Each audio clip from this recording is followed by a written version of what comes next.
दीप, morning. Dollar index बहुत तेजी से गिर गया।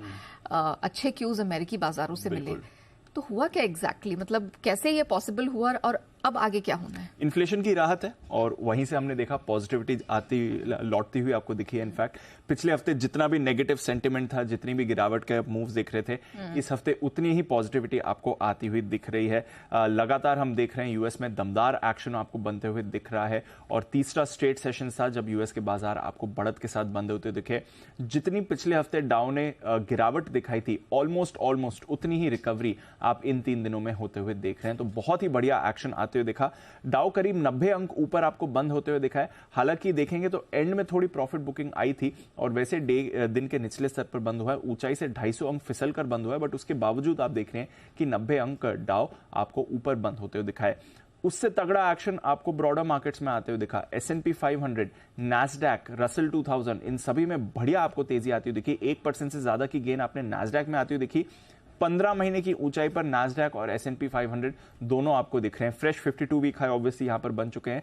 15 महीने की ऊंचाई पर आपको ये दोनों इंडेसेस आते हुए दिख रहे हैं। लगातार पिछले कुछ दिनों से रसल 2000 आउट परफॉर्म कर रहा है, कल भी 1% ऊपर था। तो बहुत ही बढ़िया एक्शन आपने अमेरिकी बाजारों में देखा। ब्रॉड बेस्ड सेक्टोरल पार्टिसिपेशन जो आते हुए पिछले कुछ दिनों से दिख रहा है, वो ट्रेंड अभी भी बरकरार था कल के एक्शन में। ऑफकोर्स दिग्गज आईटी शेयर्स की तरफ से आपने जबरदस्त खरीदारी आती हुई देखी है, तो उसका सहारा मिला है। सेमीकंडक्टर शेयर्स आपको बढ़िया एक्शन में दिखे। आज कुछ अहम नतीजे भी आने वाले हैं, कल ऑफकोर्स बैंक्स के नतीजे आने वाले हैं जिस पर बाजार की नजर रहेगी, पर बहुत ही बढ़िया आपको बाजार में एक्शन आते हुए दिखा। और ये एक्शन आया है महंगाई के गिरने से और जो बड़ी बड़ी राहत आपको महंगाई के आंकड़ों पर आती हुई दिख रही है। जून की महंगाई का आंकड़ा आपको आते हुए दिखा, मई में 4% से गिरकर अब जून में 3% आपको यूएस सीपीआई इन्फ्लेशन आते हुए दिख रहा है। अनुमान 3.1% का था। पिछले साल जून 2022 में ही हमने देखा था 9.1% की पीक बनाई थी। वहां से लगातार आप गिरावट का ही ट्रेंड देख रहे हैं और ये गिर गिरकर जो 9.1% एक साल पहले एग्जैक्टली इसी समय का आंकड़ा था, वो अब गिरकर आपके लिए 3% का हो गया है। यानी कि अगर आप डेटा के लिहाज से देखेंगी तो मार्च 2021 के बाद का सबसे कम आंकड़ा आपको आते हुए दिखा है महंगाई पर। इसलिए बाजार में इतनी बड़ी राहत आई। सबने एक्सपेक्ट किया था कि महंगाई गिरेगी, बट एक जिस पेस से गिर रही है, दूसरा अनुमान से ज्यादा आपको रिलीफ आते हुए दिख रहा है। पिछले महीने भी हमने देखा था अनुमान से बेहतर आंकड़ा आते हुए दिखा है, इस महीने भी आपने अनुमान से बेहतर ही आंकड़ा देखा है, तो वहां से बाजार काफी खुश हुए हैं।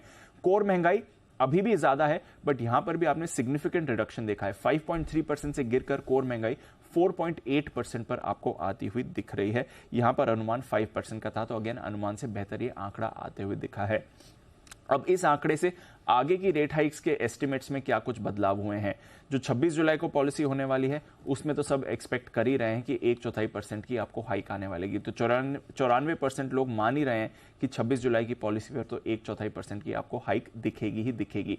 बट उसके बाद बाजार अब फिर से होपफुल हो रहा है कि 26 जुलाई वाली हाइक आपकी आखिरी हाइक होगी और उसके बाद आपको हाइक दोबारा नहीं दिखनी चाहिए। तो वो एक ऑप्टिमिज्म बाजार में बनते हुए दिख रहा है दोबारा से कि शायद ये आखिरी रेट हाइक आपकी होनी चाहिए। तो वहां से आप थोड़ा एक्शन बनते हुए देख रहे हैं। बॉन्ड यील्ड में आपने कल बड़ी गिरावट देखी है। 10 साल की बॉन्ड यील्ड करीब 12 बेसिस पॉइंट फिसली है, 3.9% के नीचे आ गई है। 2 साल की बॉन्ड यील्ड में आपने 15 बेसिस पॉइंट की गिरावट देखी है। तो काफी तेजी से बॉन्ड मार्केट भी एडजस्ट हुआ है इस इन्फ्लेशन डेटा के आने के बाद। आज प्रोड्यूसर प्राइस इंडेक्स डेटा आने वाला है, यहां पर भी गिरावट का ही अनुमान लगाया जा रहा है। तो देखते हैं अगर इससे भी बाजार को डबल रिलीफ मिल सकता है या नहीं। बट डेफिनेटली इन्फ्लेशन के आंकड़ों के बाद से बाजार काफी खुश हुए हैं और इसलिए आपने इतना जबरदस्त एक्शन देखा है। यूरोप की बात करें तो यहां पर 1.5 से 2% की तेजी थी, तो अमेरिकी बाजारों को कल यूरोप ने आउट परफॉर्म किया है। एंड ऑफ कोर्स इस इन्फ्लेशन डेटा की वजह से हमने देखा कि कमोडिटीज और डॉलर इंडेक्स में बड़ा एक्शन हुआ है। जैसे आप बता रही थी, 15 महीने के निचले स्तर पर डॉलर इंडेक्स आ गया है, 100 के लेवल के करीब आपको दिख रहा है, तो वहां पर बड़ा एक्शन बन रहा है। हालांकि कच्चे तेल में इसकी वजह से खरीदारी आ रही है, थोड़ा अमेरिकी भंडार गिरने का भी सहारा मिल रहा है। $80 के पार ब्रेंट है, 3 महीने की ऊंचाई पर, 3 हफ्ते की ऊंचाई पर आपको सोना आते हुए दिख रहा है। बेस मेटल्स में कल आपने करीब 2.5 से 4.5% की मजबूती देखी है। तो कमोडिटी मार्केट में अक्रॉस बड़ा एक्शन हुआ है, डॉलर इंडेक्स के गिरने का भी इंपैक्ट हो रहा है। बट इक्विटी मार्केट्स भी काफी खुश हैं क्योंकि इन्फ्लेशन काफी तेजी से गिरते हुए दिखा है।